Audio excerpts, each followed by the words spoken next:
Hello बच्चों, आज हम करने वाले हैं गणित की कक्षा 9 की वर्कशीट नंबर 36 25 सितंबर 2020 के लिए। आज हम पढ़ेंगे इस वर्कशीट में क्षेत्रफल और परिमाप। आप पहले भी कक्षाओं में पढ़ चुके हैं। क्षेत्रफल क्या होता है? जब कोई आकृति किसी स्थान को घेरती है तो वो क्षेत्रफल होता है। और जो परिमाप होता है किसी आकृति का जो चारों तरफ की माप होती है उसे हम परिमाप कहते हैं। ठीक है, आकृतियां हैं जैसे हमारे पास वर्ग, आयत, त्रिभुज, चतुर्भुज ये होता है। उनकी पहचान आप सभी को पता है किस तरीके से होती है। ठीक है, आयत का परिमाप हम पढ़ चुके हैं। वो क्या होता है? 2 ब्रैकेट में गुणा में लंबाई जमा चौड़ाई। और आयत का क्षेत्रफल क्या होता है? लंबाई गुना में चौड़ाई। ठीक है, और हम हमेशा किसी भी लंबाई और चौड़ाई को मापने के लिए मीटर या सेंटीमीटर का प्रयोग करते हैं। ठीक है, और परिमाप भी इसी बाहरी जो माप होती है उसको ही बताता है। तो इसलिए ये भी किस में होता है? हमारा मीटर और सेंटीमीटर में। किसी समतल आकृति के क्षेत्रफल को मापने के लिए जो वर्ग मीटर होता है या वर्ग सेंटीमीटर आदि का हम प्रयोग करते हैं। समतल आकृति के क्षेत्रफल को अभी मैंने बताया, जो वस्तु को स्थान घेरती है वो होता है उसका क्षेत्रफल। ठीक है, जो उस क्षेत्रफल को ज्ञात करने के लिए हमेशा हम क्या लगाते हैं? वर्ग मीटर या वर्ग centimetre. Metre square centimetre square भी बोल देते हैं हम इसको इंग्लिश में। ठीक है, अब इससे हम त्रिभुज का क्षेत्रफल देखना है। त्रिभुज के क्षेत्रफल का सूत्र क्या होता है? त्रिभुज का क्षेत्रफल होता है 1/2 आधार गुना में ऊंचाई। ठीक है, किसी समकोण त्रिभुज में समकोण बनाने वाली दो भुजाएं की लंबाई और ऊंचाई को लिया जा सकता है। जैसे कि ये है, ये इसका आधार है, ये इसकी ऊंचाई है, तो हम इसको ले सकते हैं। इस त्रिभुज का क्षेत्रफल क्या हो जाएगा? ये हो जाएगा, समकोण त्रिभुज है ये हमारा, ये इसका क्षेत्रफल हो जाएगा 1/2 गुना AB गुना में BC, क्योंकि AB जो है इसकी ऊंचाई है और BC जो है इसका आधार है। आधार गुना ऊंचाई या ऊंचाई गुना आधार भी आप कह सकते हैं। ओके, चलिए अब एक समबाहु त्रिभुज का क्षेत्रफल ज्ञात करना हो तो वो हम किस तरीके से ज्ञात करेंगे? अगर उसकी सारी भुजाओं की माप जो है वो 10 सेंटीमीटर दी हुई है। हमने इसमें एक इसकी ये लंब खींच लिया है, ऊंचाई बना ली है। अब देखिए, जब ये समबाहु त्रिभुज है तो इसका लंब होगा, ऊंचाई होगी, ये इसको बराबर भागों में बांट देगी भुजाओं को। तो ये 10 सेंटीमीटर की तो अब ये 5-5 सेंटीमीटर के भागों में बट गई है। तो यहाँ से हम वो जो हमने एक रूल पढ़ा हुआ है पाइथागोरस परिमेय के साथ, उससे हम इसकी ऊंचाई ज्ञात कर लेंगे। अब इसकी ऊंचाई ज्ञात करेंगे तो क्या हो जाएगा? ये DG है हमारे पास, DG का स्क्वायर बराबर होगा DE का स्क्वायर माइनस EG का स्क्वायर। जब हम इसको माइनस करेंगे सॉल्व करके तो ये हमारे पास आ जाएगा 75। अब इसका स्क्वायर रूट फाइंड करना होगा हमें। इसका स्क्वायर लगा हुआ था, इसको स्क्वायर को जब चेंज करेंगे तो पूरे पे इस पे स्क्वायर रूट आ जाएगा। इसको जब रूट से बाहर निकालेंगे तो हमारे पास बचेगा 5√3 जो इसकी ऊंचाई है। अब इस त्रिभुज का क्षेत्रफल DEF का जो क्षेत्रफल होगा वो क्या होगा? 1/2 आधार गुना ऊंचाई। इसका क्षेत्रफल हम निकालेंगे इस तरीके से। तो आधार है हमारे पास 10 और ऊंचाई है हमारे पास 5√3 और ये है हाफ रूल में होता है। जब इसको सॉल्व किया तो हमारे पास इसका क्षेत्रफल आ गया 25√3 सेंटीमीटर स्क्वायर। ओके, अब देखिए, अगर हमारे पास कोई समद्विबाहु त्रिभुज है और हमें उसकी ऊंचाई ज्ञात करने के लिए क्या करना होगा? इस समद्विबाहु त्रिभुज है, इसकी दो भुजाएं 5 सेंटीमीटर की हैं और एक भुजा मान इसकी, जैसे कि यहाँ पर जो है 4 है तो इसका मतलब ये 8 सेंटीमीटर की होगी। अब यहाँ से हमें दिखाई दे रहा है कि ये 4 सेंटीमीटर है। हमने एक ये लंब खींच लिया तो ये एक समकोण त्रिभुज बन गया। फिर से हम पाइथागोरस परिमेय लगाएंगे। पाइथागोरस परिमेय से ये होता है, हमारा सबसे लंबी भुजा जो होती है वो समकोण के सामने वाली भुजा होती है और इधर समकोण बनेगा। ये समकोण के सामने वाली भुजा हो गई हमारी कर्ण। जब ये हो गया कर्ण तो ये होगी, इस तरीके से हम निकालेंगे। PS बराबर कर्ण का स्क्वायर माइनस आधार का स्क्वायर। तो हमारे पास आ जाएगा लंब यानी कि ऊंचाई। सारी वैल्यूज़ हमने रखी तो हमारे पास आंसर आया 9। अब इसका स्क्वायर हटाने के लिए हमें इस पर करना होगा रूट, और रूट से बाहर लाने के लिए बनाने होंगे जोड़े। तो ये बनेंगे 3 के जोड़े, 3 गुना 3 होता है 9, तो आ गया बाहर 3। तो PS जो है यानी कि जो ये वाली भुजा है इसकी लंबाई आ गई आपकी 3 सेंटीमीटर। ओके, अब इस त्रिभुज का जब हम क्षेत्रफल निकालेंगे पी क्यू आर का, तो ये इस तरीके से आ जाएगा 1/2 आधार गुना ऊंचाई, जो जिसका मान दिया हुआ है हमने सब रख दिया। तो इस त्रिभुज का क्षेत्रफल आ गया 12 सेंटीमीटर स्क्वायर।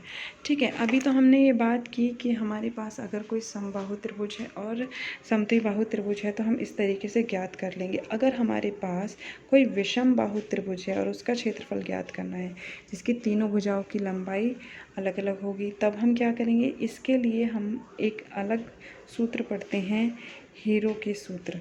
ठीक है, हीरोन का सूत्र होता है जिससे हम समबाहु त्रिभुज का क्षेत्रफल ज्ञात करते हैं, वो हम आगे पढ़ेंगे। अभी हमें जो प्रयास के लिए प्रश्न दिए हैं उसमें पहला प्रश्न है हमारा, उस समबाहु त्रिभुज का क्षेत्रफल ज्ञात कीजिए जिसकी प्रत्येक भुजा 12 सेंटीमीटर की हो। देखिए यहाँ पर हमें एक त्रिभुज दिया हुआ है, इस तरीके से हमने अपने आप इसको बना लिया है, ABC इसका नाम हमने दे दिया है। और यहाँ पर ये 12 सेंटीमीटर की भुजाएं हैं, तो इसकी अगर हम इसका एक लंब खींचेंगे तो ये भुजा को आधा आधा बांट देगा, तो ये कितने की हो जाएगी, 6 सेंटीमीटर की। अब हमने इस त्रिभुज में पाइथागोरस परिमेय लगा दी है क्योंकि एक समकोण त्रिभुज बन गया है। अब ये AD स्क्वायर बराबर हो जाएगा AB का स्क्वायर माइनस BD का स्क्वायर। ठीक है, जैसे अभी मैंने बताया था, कर्ण का स्क्वायर माइनस आधार का स्क्वायर हो जाएगा। पाइथागोरस परिमेय है ये हमारी।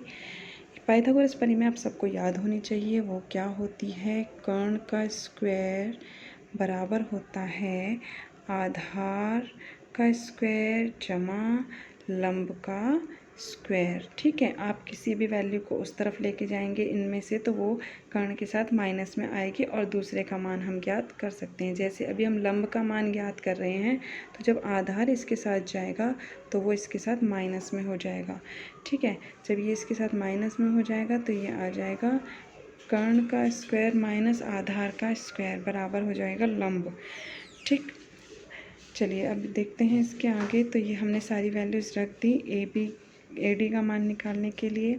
ये जो है हमारा कर्ण है, ये हमारा आधार है, ये हमने वैल्यू रख दी है। इनका स्क्वायर किया तो ये आया, इनको माइनस करने के बाद आया 108।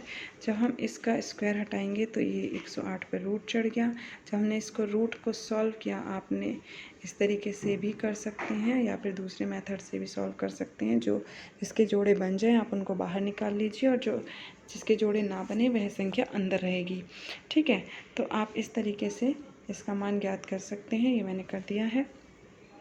ठीक, आप देख भी सकते हैं, जैसे मान लीजिए हमने 108 का किया है तो 2 से करेंगे, यहाँ से जाएगा 5 बार, 2 पंचे 10 और ये जाएगा 4 बार, 2 चौक 8। फिर से आप इसको 2 से कर सकते हैं तो ये हो जाएगा आपका 2 दूनी 4, ये हो जाएगा 2 सत्ते 14। अब इसको 2 से नहीं कर सकते, 3 से कर सकते हैं तो ये हो जाएगा आपका 3 निम 27। फिर 3 से कर सकते हैं, फिर हो जाएगा 3 तिया 9, फिर 3 से करेंगे तो 3 एकम 3। जब तक आपका 1 ना आ जाए तब तक इसको आपको सॉल्व करना होता है। अब जोड़े किसके बन गए हमारे, 2 के और 3 के। जब 2 और 3 बाहर आ जाएगा तो 3 को 2 से गुणा करेंगे, हो जाएगा 6। और अंदर किसके जोड़े नहीं बने, 3 के नहीं बने, तो 1 3 अंदर रह जाएगा। ओके, इस तरीके से हमने किया है। अब समबाहु त्रिभुज का जो क्षेत्रफल है वो क्या होता है, हमें पता है, वो होता है 1/2 आधार गुना ऊंचाई। ठीक है, ये ऊंचाई हमने निकाल ली है, आधार हमें पता था ये वाला है 12 सेंटीमीटर। जब हमने इसको सॉल्व किया तो ये आ गया हमारा 36√3 सेंटीमीटर। आई होप ये वाला क्वेश्चन आपको बहुत अच्छे से समझ में आ गया है। अगला देखते हैं। ये देखिए, अगला प्रश्न है हमारे पास, उस समद्विबाहु त्रिभुज का क्षेत्रफल ज्ञात करो जिसकी समान भुजाएं 10 सेंटीमीटर और तीसरी भुजा 16 सेंटीमीटर की हो। यानी कि जो दो बराबर भुजाएं हैं वो 10 सेंटीमीटर की हैं और तीसरी भुजा है 16। ये देखिए, अब हमने एक आकृति बना ली है और ये हमारे पास हो गई है PQR, हमने नाम दे दिया इसको। ये भुजाएं हमारी बराबर हैं 10 सेंटीमीटर और ये वाली भुजा है 16 सेंटीमीटर। ये हमने एक लंब खींच लिया है। जब हमने इस लंब को खींचा है तो ये हमारे बराबर पार्ट हो गई, तो 8 सेंटीमीटर के हो गए हैं। फिर से हमने इसमें पाइथागोरस परिमेय लगाई है, एक समकोण त्रिभुज बन रहा है ये। फिर से वही लगाया है हमने। तो लंब का स्क्वायर बराबर हो गया कर्ण का स्क्वायर माइनस आधार का स्क्वायर। सारी वैल्यू रखने के बाद हमारे पास ये सॉल्व करके आया 36। जब हम ये स्क्वायर हटाएंगे तो ये हो जाएगा रूट में 36, और ये जब रूट से बाहर आ जाएगा तो ये 6 गुना 6 के जोड़े बढ़ेंगे, 6 6 36 होते हैं। ठीक है, तो 6 बाहर आ गया आपका, 6 सेंटीमीटर आपका आ गया PS, यानी कि ये हो गई आपकी ऊंचाई। ठीक, तो अब हम जब समद्विबाहु त्रिभुज PQR का क्षेत्रफल निकालेंगे तो ये हो जाएगा 1/2 आधार गुना ऊंचाई, 1/2 हमने लिख लिया। आधार हमारा है ये 16 और ऊंचाई अभी हमने निकाली है 6। जब हम इनको सॉल्व करेंगे तो हमारा आएगा कितना, 48 सेंटीमीटर स्क्वायर। त्रिभुज PQR, समद्विबाहु त्रिभुज PQR का क्षेत्रफल आ गया 48 सेंटीमीटर स्क्वायर। आई होप आपको ये वर्कशीट बहुत अच्छे से समझ में आ गई है। मिलते हैं अगली वर्कशीट में।